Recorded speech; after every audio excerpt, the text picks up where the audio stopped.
A pioneer farm town in eastern Washington in the late 1800s and early 1900s could become a ghost town due to a combination of economic, environmental, and social factors. Agricultural challenges, soil depletion. Early farmers may have overworked the land without crop rotation, leading to poor soil quality and reduced yields. Eastern Washington has an arid climate.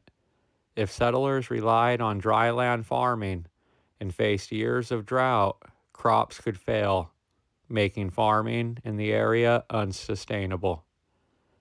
Insect infestations such as grasshoppers or plant diseases could destroy crops, forcing farmers to Market abandon collapse. their lands. If wheat or other cash crops lost value due to national or global economic downturns, farmers would struggle to make a living. Farmers often took loans for equipment or land. If banks collapsed or they couldn't repay the debts, they might also lose their farms. Many pioneer towns depended on railroads for trade. If a railroad company bypassed the town for a different route, it could cut off access to markets, leading to closure of businesses. There were also just better opportunities elsewhere sometimes.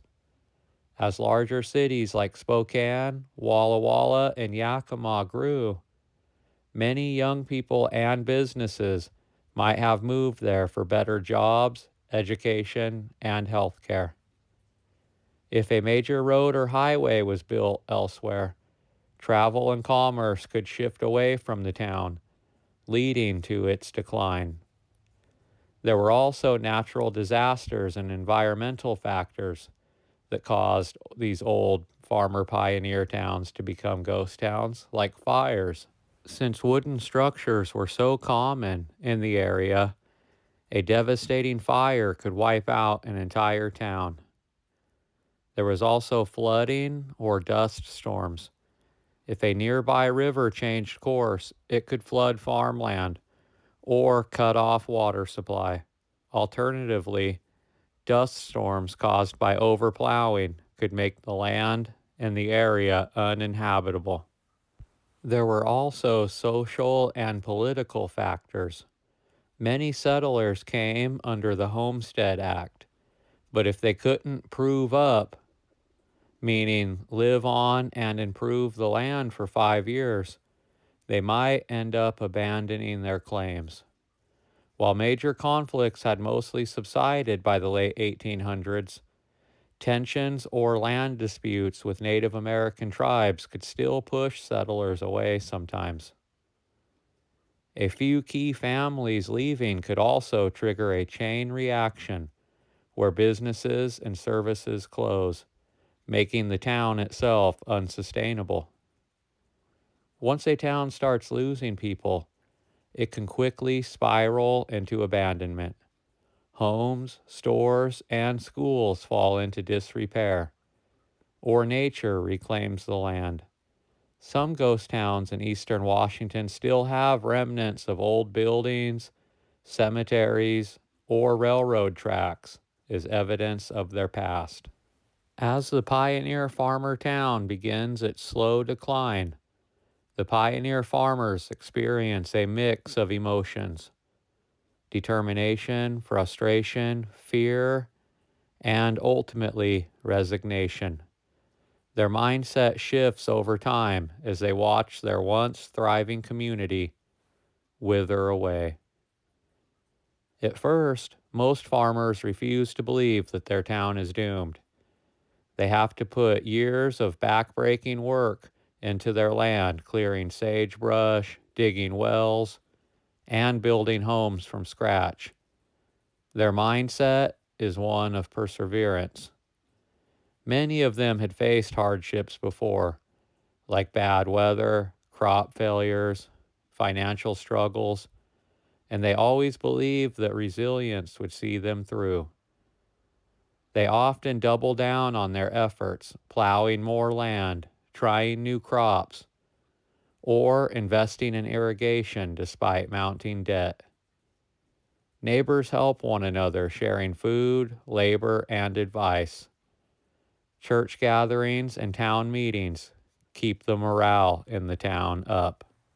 As season after season of drought persists, the wheat prices drop, or the railroad bypasses the town, frustration begins to set in. Farmers who once felt in control now feel powerless. Drought and soil exhaustion make some question whether they misread the land's promise. If the town was counting on a railroad, but it was built miles away, anger towards distant businessmen and government officials grow. Some see neighboring towns thriving and wonder if they made a mistake settling where they did. Families with more money or better land begin to leave, deepening the divide between those who stay and those who go. As businesses begin to close, the school shuts down, or the church loses its congregation, and eerie quiet begins to take over. The most stubborn settlers now face an agonizing decision: stay and hope things turn around, or abandon everything they built. Some end up holding on longer than they should, unwilling to accept that their sacrifices were in vain. Many are deeply in debt. Leaving means walking away from unpaid land loans, possibly heading to a city where they have no prospects. Men who prided themselves on providing for their families feel like failures. Some drink heavily, while others grow bitter, and a few even refuse to leave, dying alone on their farms. Eventually, even the most determined farmers accept the inevitable. They load their wagons with what little they can carry and abandon their homes, knowing full well that they will never return. Many leave not for themselves, but for their children's future. Some grieve not just their farms, but the dream of a thriving community that never came to be.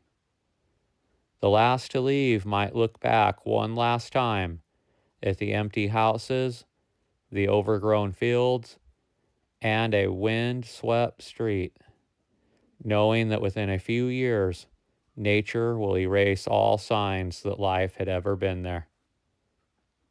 Their journey doesn't seem to end there. Some start over in new towns, others struggle in city factories, and a few never recover from the loss of everything that they built. But their story becomes part of the forgotten history of countless ghost towns scattered across the American West.